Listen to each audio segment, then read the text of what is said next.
Welcome back. 2019 Sonata decision, your feedback. That's what I'm looking for, is your feedback in this video. So right now I have a 2019 Sonata SEL, 104,000 miles, 2.4 direct inject engine. I run about 20,000 miles a year, and it's pulling about 28 to 30 miles a gallon. It has power seat, heated seats, heated steering wheel. It's a nice car, and I've always had mid-sized cars, just the right size for me. I like the space, the room. I'm looking at retiring in the next 12 months, should everything go as I'm hoping it will. So, what decision is there to make? Well, my wife is getting rid of her 2022 Elantra, getting a 2023. And please like, share, subscribe. I'd appreciate it. The 2023 Elantra is a hybrid, and she now, earlier this year, her commute increased to about 50 miles a day. The Elantra hybrid, 53, 56 EPA numbers. The 2022 Elantra is 30 and 40. And I see where I'd be pulling, based on her numbers, where she's getting anywhere 39 to 40, 41 average, is 40,000 miles. So I could sell off the 19 Sonata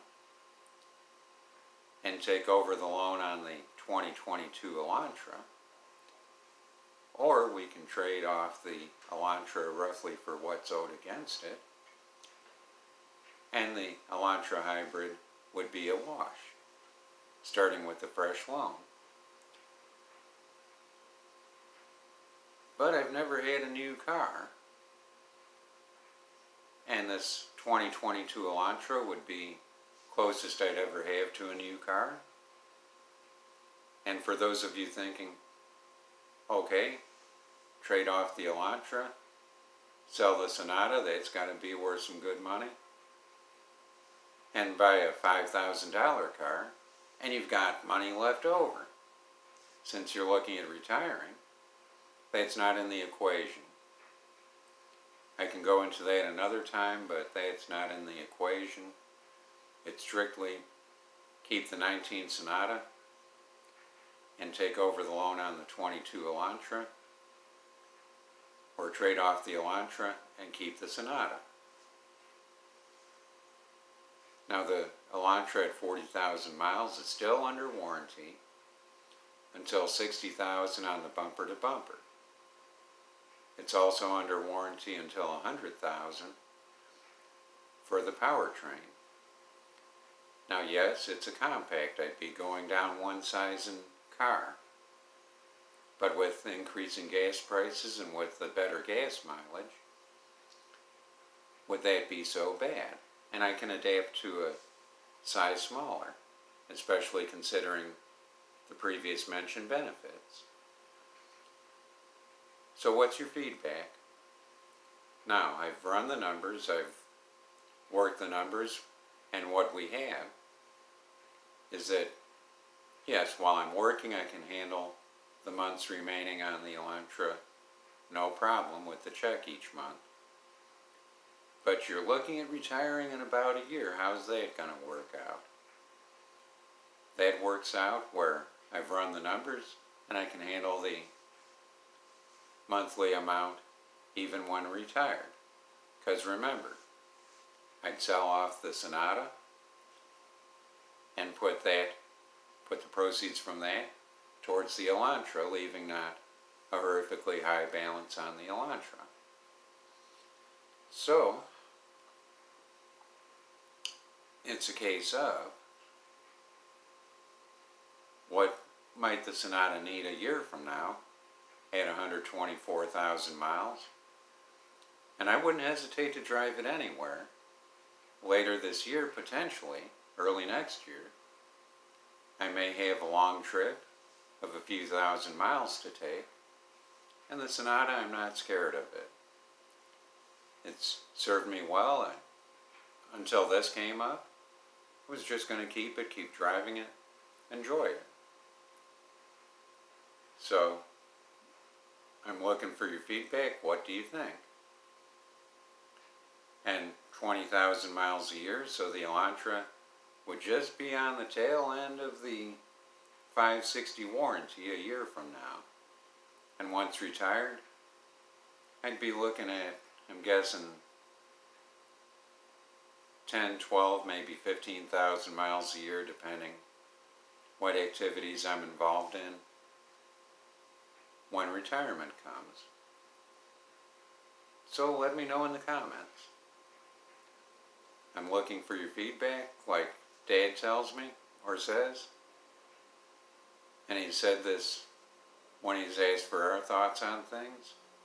Tell me what you think, I'll do what I want.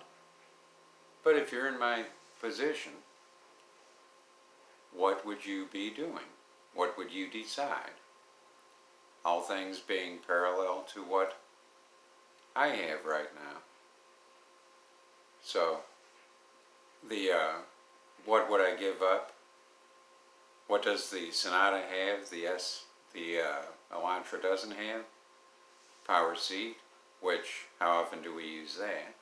Heated steering wheel, yes, it gets cold in Dallas, and it's got heated seats. So with the Elantra, I'd give up the power seat, no big loss. I'd give up the heated steering wheel, that was nice during our cold snap this past winter, and I'd keep the heated seats. What do I gain with the Elantra? Remote start. So when it's hot outside, when I'm leaving for work, or heading home from work, or even at the store and coming out, as I'm walking to the car, I can hit remote start, and I get a head start for 20-30 seconds of heating and cooling before I get to the car. That sounds like a nice feature to have, and I'm not burning horrific amounts of gas doing that.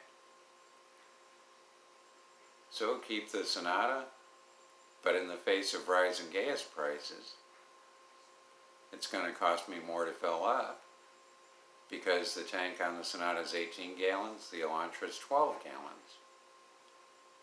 So I'm saving 6 gallons on a fill-up. Now, how far can you go on a tank with each car? 18 gallons on the Sonata with the driving I do, an easy 500 miles.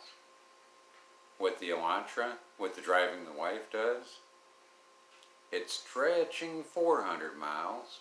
It'll be on low fuel, and she's only done that a time or two. But again, that's a 12-gallon tank, and I think low fuel comes on at 10 gallons. Low fuel comes on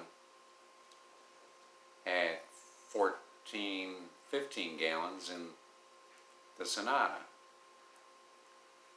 So yeah, I may not get a full week of use out of a tank of gas on the Elantra, but it's going to be a whole lot fewer gallons and less money to refill. But the Sonata's paid off, so I can use that Elantra money for other things each month while working and retired. What's your feedback? I have an idea which way I'm leaning, but I want to see where you would be on this. Thanks for stopping by. Until next time, next Saturday between 12 and 1 Central Time, you'll have my decision. Until then, take care. Thanks for stopping by.